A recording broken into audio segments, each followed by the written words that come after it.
Hello my friends, welcome to Summerween vlog 2, day 2, but it feels like day 1 because this is the day I'm actually going to start reading. In the first video, I read the first chapter of 12 different books. I asked you for your advice on what novella I should pick up. Those are still on the way. I have a bunch of mail to open today with you though, which will be fun. And I've decided that I'm going to start with So Happy For You by Celia Lasky because Gabby's about to start reading sprints on her Patreon, and obviously I'm going to attend, and I thought it'd be fun to read something that she loved so much while I'm there. And then I'm also going to read one story today from Dark Stars. I'm just itching to read another Stephen Graham Jones, so his story in here is called All the Things He Called Memories. And after this, I don't know. I don't have a plan for tomorrow, but we'll find that out later. All of my videos this week are 2 days in one video, so 6 days in 3 videos. The way that like daily vlogging works or doesn't work is it's really hard to do everything. Read, vlog, and like post, doing edits, posting pictures, promoting videos. Like there's a lot involved. So essentially I could read 6 books and post 3 vlogs, or I could read 3 books and post 6 vlogs. And I don't know which you would prefer, but I'm in for the reading. Looking at the things that are on my TBR, I'm assuming each of these vlogs is going to be 1 thriller and 1 horror. And since I don't want to inundate you with that much pink all at once, I think this is probably what's going to happen in this video. Not that I need to tell you all of the plans or that you haven't already seen the thumbnail and you know what's going on better than I do. But speaking of pink, package number 1 is from Bonfire, my merch. My merch just arrived in the mail. Bonfire is fantastic. I've had such a good time putting stuff out with them. I have a whole nother plan for fall stuff soon. And also, they just came out with crop tops. And like, I want one, but I don't know if once I do fall stuff, it'll be too late for crop tops. Even if nobody buys it, like I just want one, and I can't order things unless I create a campaign. I don't even get my own merch until everybody else like gets it. We're all on the same level, right? I ordered the light pink shirt that looks like the same color as what I'm already wearing. Pink is just my vibe. People tell me that pink is not my color. I think this is my vibe. I know that I read dark, evil things, but at heart, like, I'm a pink girl. Should I do a transition? That could not have been stupider. Let me drop you down. I will show you the merch. I'm sure I'll be doing t-shirts again, so if you're wondering about the fit, I think the fit is exactly what you think it is with the t-shirts. I buy 1 size up, so because I wanted a little baggy and oversized, but I could size down, which would be my normal size I would buy. The sweaters are oversized, I would say. So if you're getting one of those, just be aware of the fit and what your preferences are. Speaking of oversized, the other package that I have has nothing to do with this readathon, but I made another order at Grass Fields because I got a dress from them that I love so much, but I bought it a size too big, and I was like, I need to remember this for next time when I place an order that I should size down. But they were having a sale and they only had a couple sizes available, so I'm thinking maybe I can just get it tailored, and I feel like this goes with the vibe of my shirt. Like, look at the pink in it, and it kind of reminds me of the cover of, is it called Reckless Girls? Side note, I'm reading that soon for a secret video. I'm not going to transition into this. I'm just going to put it on. Yeah, so it's definitely too big, but I love it. I love it. Imagine it with a crop top. Like this, but a crop top. Incredible. And then I have a box from Indigo. I also ordered a mug with my logo on it, but that hasn't come yet. But I'm so excited about this because this is something that I saw on TikTok. It's a game called Tapple. I don't really know how you play it, but there's categories and you press letters. It seems kind of like categories. And I kicked the boys out of the house all day so I could edit my vlog and make sure I got like one good quality video up. Just kidding. They actually have things to do today. Like they have plans. Liam's getting a haircut. They're getting groceries. Whatever. When they come home though, we're gonna hang out. I actually think Rob and I are trying to watch the entire Scream franchise like this week. So we're gonna play Tapple. We're gonna hang out. I'm probably gonna make a charcuterie board, drink some wine. It's gonna be great. But that just means I need to get a lot of reading in during the day, and it's already noon. So let's take this book and let's hang out with Gabby. Kayla, what are you reading? Oh my gosh, what I'm reading is so exciting. Yeah? Oh my god, yes! Yes! Can you make her big? I can't see anything. I'm very excited. My whole TBR for Summerween is very pink and girly, and I love it. I was gonna say I love the pink shirt. That's like the Literally Dead shirt, right? So I cute. just got it in the mail like 5 seconds ago. I was vlogging and I was like, hey, I'm gonna go hang out with Gabby, and I just went like watching your live, and then you invited me, and I was like, ah! This is one of those books that I'm gonna avoid the Goodreads because I just know there's so many people who are gonna hate this. She is insufferable. Yeah. I love her. Okay, I'm live with some besties and I'm reading, and I've started So Happy For You, and the vibe is definitely not gonna work for a lot of people. If your values kind of align with her, she's only gonna be a little insufferable. If you don't, I don't know, connect with her in any way, you're gonna find her like too insufferable to even read this book. But I do feel like that's kind of gonna be the point of the story. I have certain feelings about what's going on. So we're getting introduced to our main character, Robin, and we've gotten her like life story, her coming out story, her relationship with her sister. We've learned all about her big group of friends and how they all have really similar views. And then she goes to talk about her friend Ellie, and we're getting more into her situation with Ellie and how Ellie is very different from all of her friends. She has all of these opinions and feelings that don't align with what Robin thinks. Robin is very like critical of a lot of things. She has an opinion about everything, and she's ready to argue about anything. I go back and forth between relating to her and just wanting her to chill the fuck out. She's just been invited to be the maid of honor for Ellie's wedding, and she doesn't really want to do it, but she feels pressure in some ways. She has a lot of opinions about the marriage industry and the way that like the government keeps an eye on people, and how women are seen as like undesirable, especially like in an extreme way in the near future if they're not married by a certain age.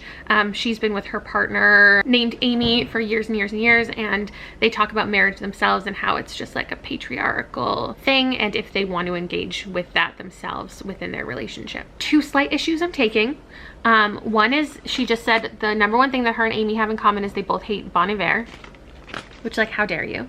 But she says that she's vegan, but then she goes on to say that her like favorite thing is hot fudge sundaes from McDonald's, and then she's making a pesto because all of her friends are making like dishes, they're doing a potluck, and she puts Parmesan in it. And I'm trying to figure out if like the author just doesn't know what vegan means and she meant vegetarian, or if this is like our first little insight into our main character, and that she thinks certain things about herself that she's gonna have to confront later. Not that like veganism specifically is gonna be like, you're not actually vegan, but more so she's claiming all of these things and having all of these opinions, but she's going to realize later on that she needs to be more like accepting, and she's not as like smart as she thinks she is. I don't know. Anyway, having a good time.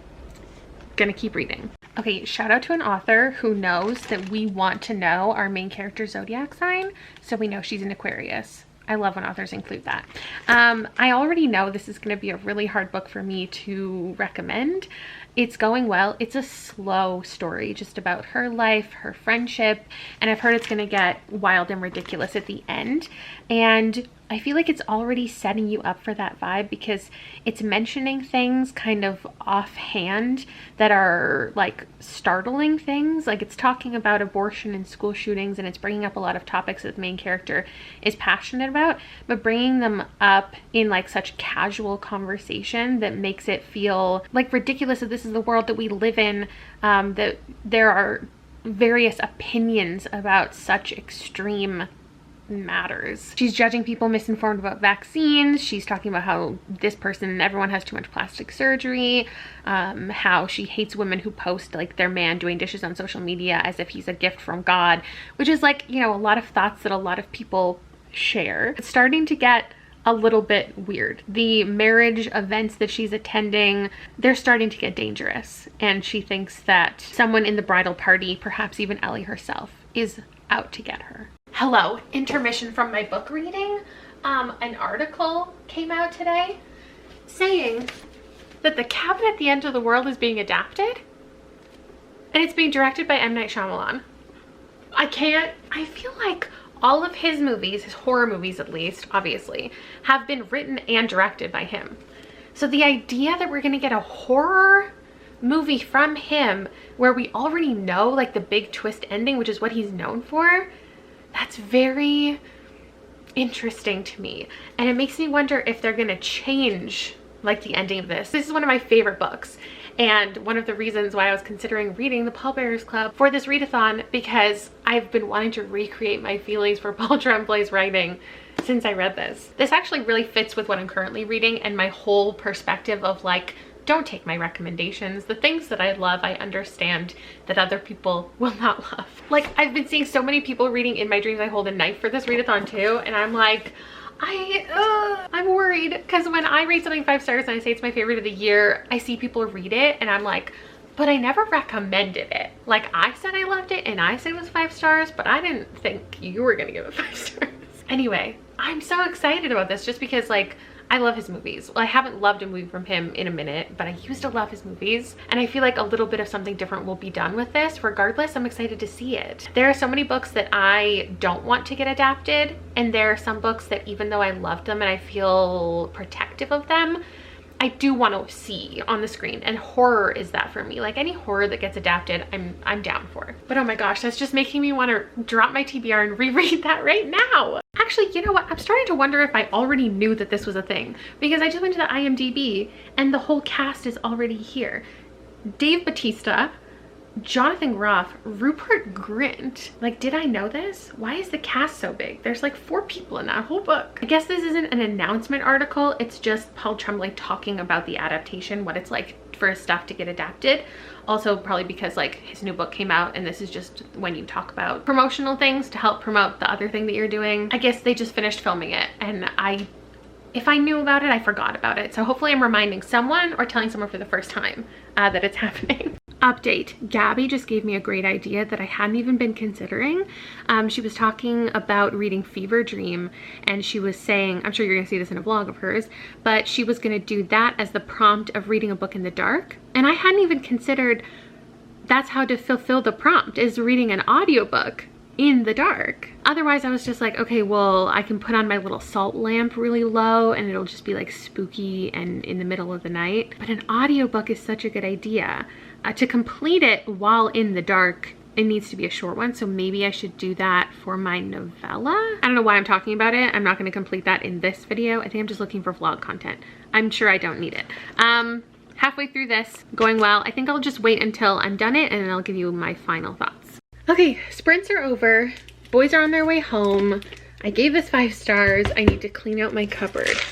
Those are all the updates because I made a big grocery order and I need to sift through some of this stuff. This is one of those books, like, just like I thought, it's gonna be really hard to recommend, and I'm worried about the people who might pick it up based on my recommendation, what you might come to expect from the book. So, like, I would say if you don't mind an over-the-top thriller, but also if you don't mind a book that is really slow paced for a lot of it, and a book where you have to suspend disbelief, and you like a book that's like a coming of age almost, and you like a toxic friendship story, like, go into it expecting a contemporary friendship vibe and then be stoked when there's, I still have these from that video. Do you remember when I ate these? I never finished it. Oh, and I definitely ordered another thing of sushi rice, but I have a full one right here. This is how we clean out our cupboards, people.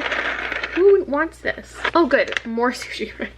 What was I saying? Then you can be excited when thriller things start happening. If you go into it thinking it's gonna be a thriller, I don't know. I just loved the anger of it all. Like, she had so many strong opinions, and even if I don't agree with the character, like, I love that perspective. And she was like self-aware about her anger. She was saying, like, who am I without my anger? Who am I if I'm not debating someone at every turn? And it might not be the type of friend you want to have, but it makes for an interesting protagonist, in my opinion. It just takes all the things about the wedding industry and exacerbates them. And we have a woman who's like really against all of these ideas. And like, yeah, it's ridiculous that she decided to participate anyway. But from her perspective, it's like she feels like she was invited to be a part of this wedding, so she is important to the bride and therefore should get to be who she is in the wedding party. But the bride wants her to shave her legs, shave her armpits, wear high heels, wear makeup for 12 hours straight. And from her perspective, she's like, I shouldn't have to do all of these things to fit into you and this perfect life that you're creating. Like, if you want me there, you should want me there, my authentic self. And I do feel like that's a relatable feeling, especially from somebody who didn't want a wedding and who doesn't care about all of the big grand wedding stuff and thinks a lot of it is really silly, caring so much about this one day. But also, if you're gonna participate in a wedding, you know that the person cares about all of the big wedding stuff, and so you need to be there to support them. But she's obviously looking at it just from her own perspective, and as the book goes, she learns things about herself as she's like someone's trying to kill her. I'm gonna end the vlog here. Maybe I'll have a little clip of the cheese board and us watching Scream and playing the game together, but I will talk to you again tomorrow. See Billy to this. Sydney! Things with wheels. Scooter. Helicopter. Bicycle. Helicopter's all wheels. Car. You lose. Motorcycle. Truck. Wagon. Plane. Hello, good morning, friends. I woke up and just like lied in bed for an hour catching up on people's Summerween videos, and now it's already 9 o'clock. I do think I'll be able to get a good amount of reading in today because the boys spent the whole day outside yesterday, and I don't think they're interested in going outside very much today. So like, I'm not gonna go outside either because like, where am I gonna go all by myself? It's a Goosebumps day. Updates from last night. Scream was great. Loved it. Had a great time. The cheese, fantastic as always. As far as my own personal checklist, so right now we're just checking off the library book, which is a good place to start because today there's a sale. It's like a 3-day sale from Indigo. It ends today. It's buy 3 get the 4th free, and I'm gonna take that opportunity because in like books don't go on sale in Canada the same way they go on sale in the States. So buy 3 get 1 free is kind of life-changing, and it includes pre-orders, so you know I'm gonna go crazy. And I'm gonna order like Out There and Woman Eating, books that I got from the library that I love so much. And I'm thinking maybe I should order this one for myself too. Did I love this so much that I want to own it? I don't know. But the next thing off of my little list is we're gonna do They Drown Our Daughters, and I feel like today's a good day to do an audiobook because I have a lot to do around the house today. I don't know if you can see the 2 bins of laundry that I have to fold today. I'm also gonna hop on the treadmill for half an hour since I'm not planning on going outside. It's probably gonna be too hot to go outside today. I think also we're supposed to get a thunder shower at the end of the day, which gives good reading vibes but isn't good for forest fire vibes. Also, I'm about to cook everyone breakfast and meal prep for the week for Liam because he is in summer camp, like day camps, for the entirety of next week. Oh, and I'm sure I'll also spend like half an hour to an hour of Instagram pictures today. I just finished an Instagram challenge where I was only taking pictures outside of my house for a month, and now I'm back to normal stuff. So I'm probably gonna spend a good amount of my day taking pictures to post throughout the next couple weeks. However, I just looked and this audiobook is 12.5 hours. It is pretty dense, but it's only 360 pages. There were so many characters introduced in the first couple chapters that I was only listening to it on like 1.8, so I didn't get confused. But I think at this point I'd probably be fine at a 2.5, which means I will get through the audiobook in 5 hours. So I just need to find 5 hours of things to do, and also we're gonna watch Scream 2 at some point tonight. And I have a feeling because it's the end of the weekend, my mom will be dropping off some bookmarks for me to take pictures of and post on our Etsy, so I'll let you know if that happens. The book that I'm reading that I can't hold up right now, They Drown Our Daughters, is, if you didn't watch the first video of the week where I was deciding my TBR, it's about like a couple generations of this family and I guess their daughters sometimes drown. And there's one woman who like doesn't want her daughter and doesn't want her granddaughter to ever enter the ocean. She's very adamant about something being in the ocean and nobody's allowed in there. And her family like thinks that she's old and nuts and has memory issues. And I don't know how many timelines and how many perspectives we're gonna follow throughout the book. So we might flash back because the intro was from like the 1880s, and I don't know if we're gonna go back to that or how it's really structured. And of course I forgot a whole hair, but that's okay. These braids are only gonna last through my walk and my making of breakfast, I think. Does anybody just like try to weave the hair through the braid when you mess it up? Anyway, let me do a little montage. Technically, I think I have gotten through almost an hour though of the audiobook because the intro, prologue, and first chapter were pretty long. Oh, also, I read a story in Dark Stars last night. That's what I needed to update you on. I read the Stephen Graham Jones, which is called All the Things He Called Memories, and I didn't really like it. Well, I didn't dislike it. I guess I'm giving it like a 3. It's about like COVID and it's about fear. It is weirdly about pockets. These people are like quarantined together and they're asking each other about their fears. Yeah, it was just okay. So later tonight, somebody remind me to read Mrs. Addison's Nest by Josh Malerman, because that's the other one I want to read right away.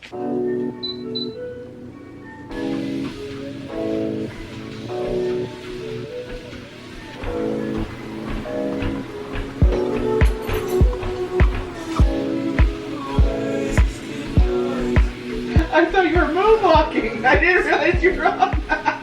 I was looking at my peripheral. What the fuck? So dumb.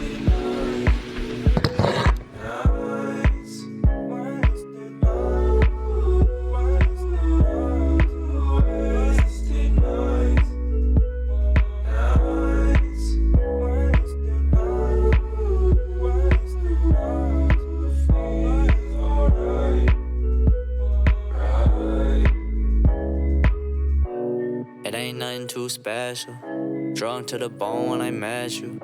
I don't give a fuck who the next dude. I don't really see no issues with it. Just one of those nights when you want my back. I don't want no love, you can have that back. I just want that peace of mind, throw it back one time. Up on me like that, I'll be out my mind. It has been such a nice day so far, and I'm sure that my montage has not shown like what I feel like is accomplishing so much. I've done so much already today. I cleaned up a ton. I got another group of stuff together for donation. I even got rid of some books. I cleaned up the stairs, which has been like a huge thing that has been bothering me the last couple days, because every time we get back from like the beach or the pool, everything like floaties and beach chairs and towels and bathing suits and coolers has just been piling up by the front door because no one wants to bring it up and then organize it all and then like put it away, or like, do you leave it at the front door because you're going to need it again the next day? Anyway, finally dealt with it all. My giant inflatable unicorn has been tucked away. I don't think I can keep hauling her out every couple days, but I actually think that a swim would be a good idea while I'm reading this for the spooky vibes.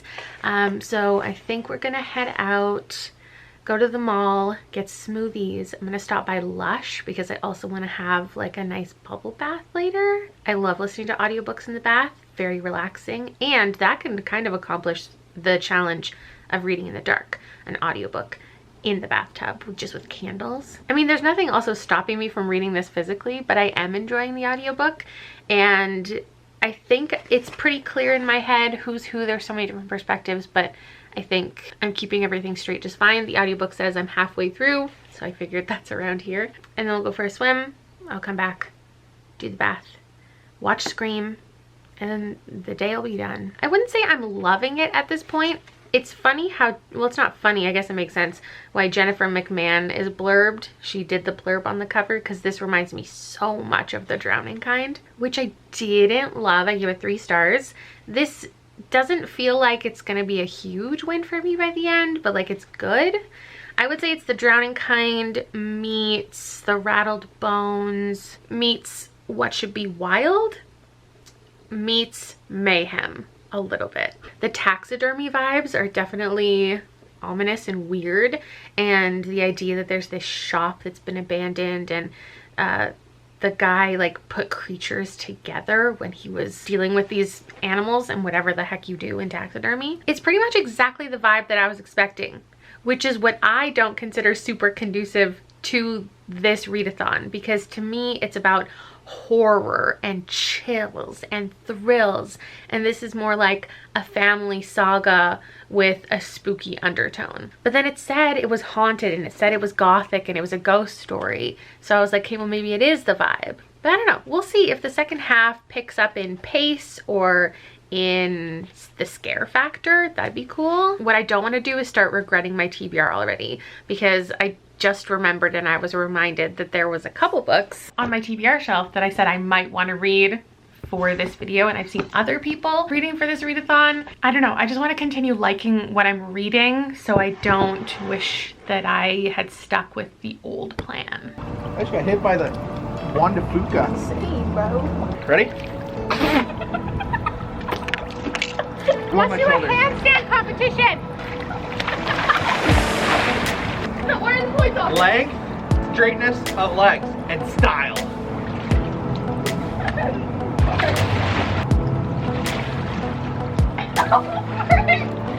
Number 1 is Kayla. 2, Liam.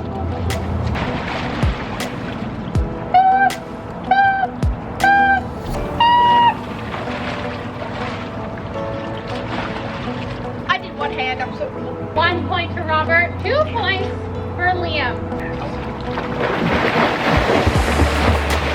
Watch the pearly white. You just made it.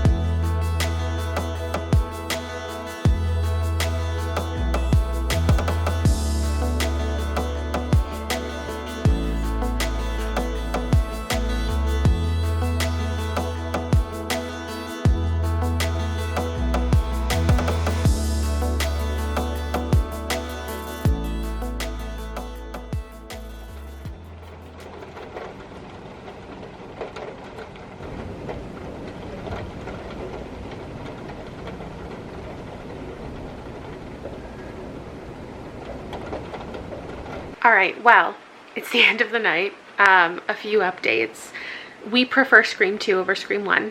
I don't know if that's a popular opinion. I think it probably is. It is now currently storming, and I think with my lack of enthusiasm and lack of updates, you can tell this isn't a super highly rated one for me. It's like a 3-star. I almost want to bump it up a star though for the atmosphere, because there was a line in here, one of the most atmospheric storm scenes I've ever read was in the final chapter, and right when it said like the thunder rolled in, the first thunder of this storm happened, and I was spooked. And then it said the lightning struck, and the lightning started striking, and she said I felt the rain on the back of my neck, and I was like, well, I'm not going outside, so we're not in that together. But yeah, it's wish me luck that my power doesn't go out. The house is like shaking while I was in the bath with the thunder. So overall, my review of this, I don't have that much to say, unfortunately.